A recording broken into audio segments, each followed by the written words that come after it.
Shalom, shalom, peuple éternel, soyez tous bénis au nom puissant de Jésus-Christ.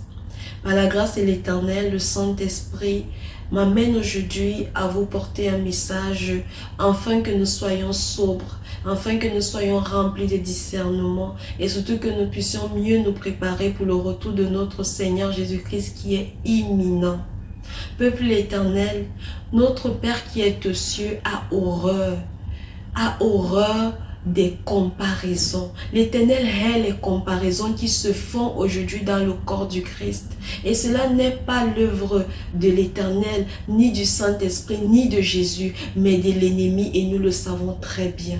Notre Seigneur Jésus-Christ a dit que dans les derniers jours, l'amour d'un grand nombre va refroidir et les frères vont se haïr. Et c'est le cas aujourd'hui parmi nous. Bien-aimé, le dépouillement est l'œuvre du Saint-Esprit.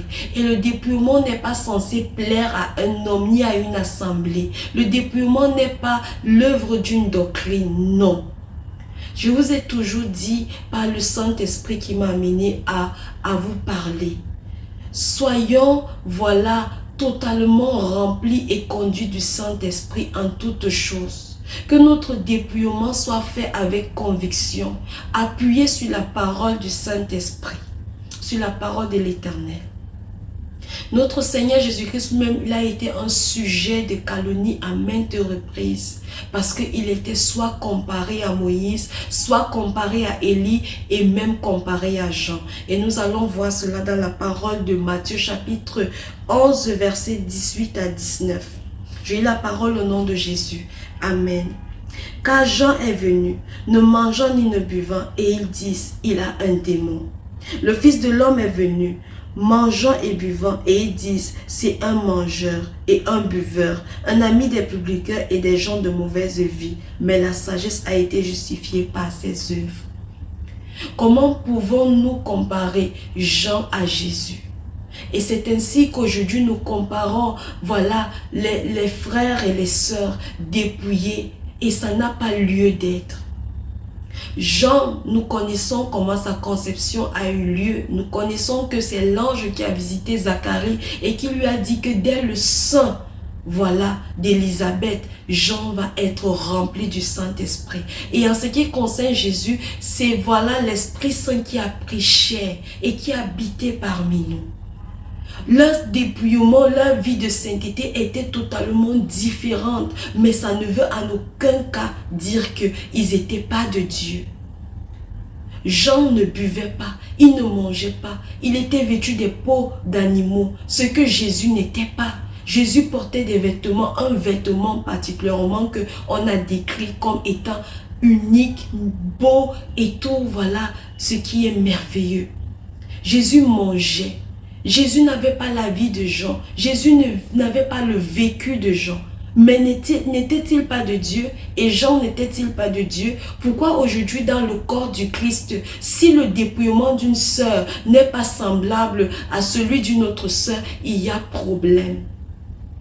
Pourquoi est-ce que nos différences dans le Seigneur sont forcément vues comme une opposition ou alors, je ne sais pas, quelque chose de mauvais? Et même au niveau des apôtres, on voit toujours cette comparaison. Quand Pierre demande à Jésus, Jean que tu aimes tant et moi, quelle est la position de chacun? Jésus n'a pas apprécié, Jésus n'a pas aimé. Et même plus tard, Paul et Pierre maintenant étaient opposés parce que Pierre avait un comportement, selon Paul, d'hypocrite face aux païens lorsque les Juifs étaient là.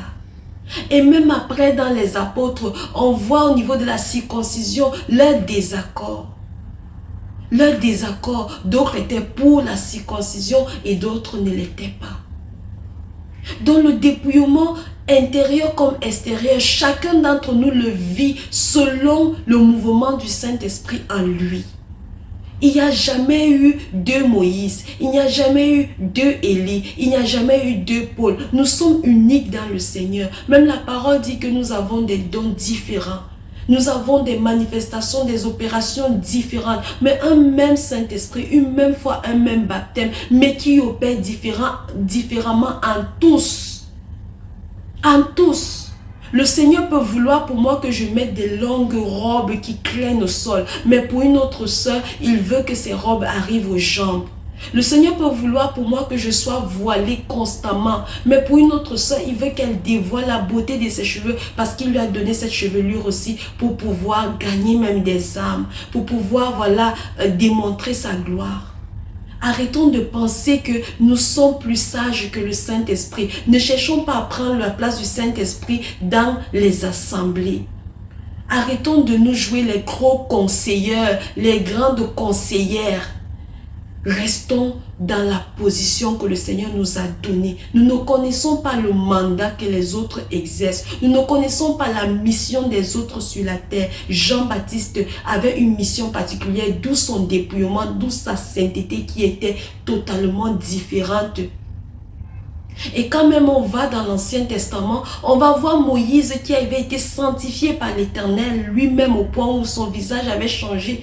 Être, voilà, un sujet de médisance entre son frère Aaron et sa sœur Maria qui parlait en mal de lui en disant oui, il est l'élu, il est le oint de l'Éternel. Mais il a pris une femme étrangère, une femme éthiopienne. Cela n'est pas juste. Et l'Éternel s'est fâché. L'Éternel a dit qu'il vous a donné cet ordre de parler de celui que moi j'ai oint en mal. Qui vous a dit que le fait qu'il prenne une femme étrangère était mal à mes yeux. Parfois, nous pensons que les autres font mal, ils se dépouillent mal parce qu'ils font ça ou ils ne font pas ça. Mais aux yeux de l'Éternel, c'est ce que le Seigneur veut. Laissons la conviction du Saint-Esprit se faire asseoir dans le cœur de tout un chacun. Parce que sans la conviction, beaucoup sont entraînés à pécher, à vivre des dépouillements forcés, à vivre des dépouillements de dépression, à vivre des dépouillements de stress parce qu'ils ne savent même pas réellement s'ils sont conduits par le Saint-Esprit ou par les hommes et les fausses doctrines qui leur sont annoncées. Bien-aimés, cessons les comparaisons.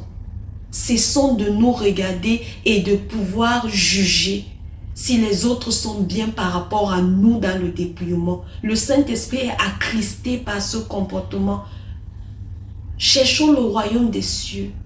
Si nous sommes bien, la lumière du Christ seul va illuminer les autres. On n'aura même pas besoin de parler avec exigence à qui que ce soit. On va parler, mais on ne va pas imposer. Parce qu'on n'impose pas ce qui a le Saint-Esprit de faire ce que nous on veut. Acceptons que nous sommes un seul corps, même si nous ne sommes pas pareils sur tous les plans. Acceptons que les modes d'opération du Saint-Esprit sont différents. Acceptons cela et mettons en avant l'amour. L'amour. Réveillons-nous, comme la parole dit dans l'Apocalypse, n'oublions pas notre premier amour. Jésus-Christ a résumé les commandements dans l'amour. Jésus-Christ nous a dit que sa loi, c'est l'amour. Les comparaisons qui sont aujourd'hui dans le corps du Christ conduisent à la haine. Tu détestes ton frère, tu es hypocrite envers lui, tu es orgueilleux. Parce que tu as mis de côté l'amour. Il n'y a pas de sainteté sans amour. Il n'y en a pas.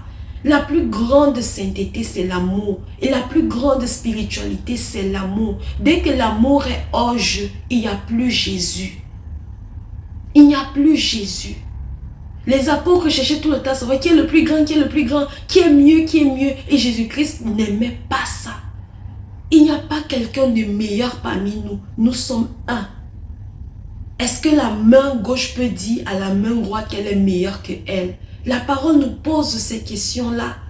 Est-ce que le pied peut dire à la tête que je suis?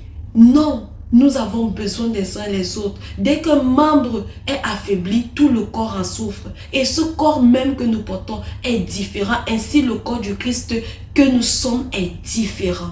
Acceptons cette différence-là. Le Seigneur se révélera à ta sœur d'une manière différente. Le Seigneur donnera une conviction à ta sœur qui ne te donnera pas forcément. À toi, il te dira, mange ça, et à l'autre, il ne lui dira pas. À toi, il t'imposera ça, et à l'autre, il n'imposera pas. Arrêtons de faire des convictions que le Saint-Esprit nous donne, des convictions générales. Parce que le plus souvent, il y a beaucoup de convictions qu'on reçoit par révélation qui sont propres à nous personnellement. Ça, c'est le message que le Seigneur m'envoie aujourd'hui vous donner peuple l'Éternel. Et comme notre Seigneur Jésus-Christ a dit, ces brebis entendent sa voix et le suivent. Et je prie qu'à travers ce message, les brebis de notre Seigneur Jésus-Christ puissent entendre sa voix et le suivre. Que toute la gloire soit rendue à l'Éternel. Soyez bénis. Shalom.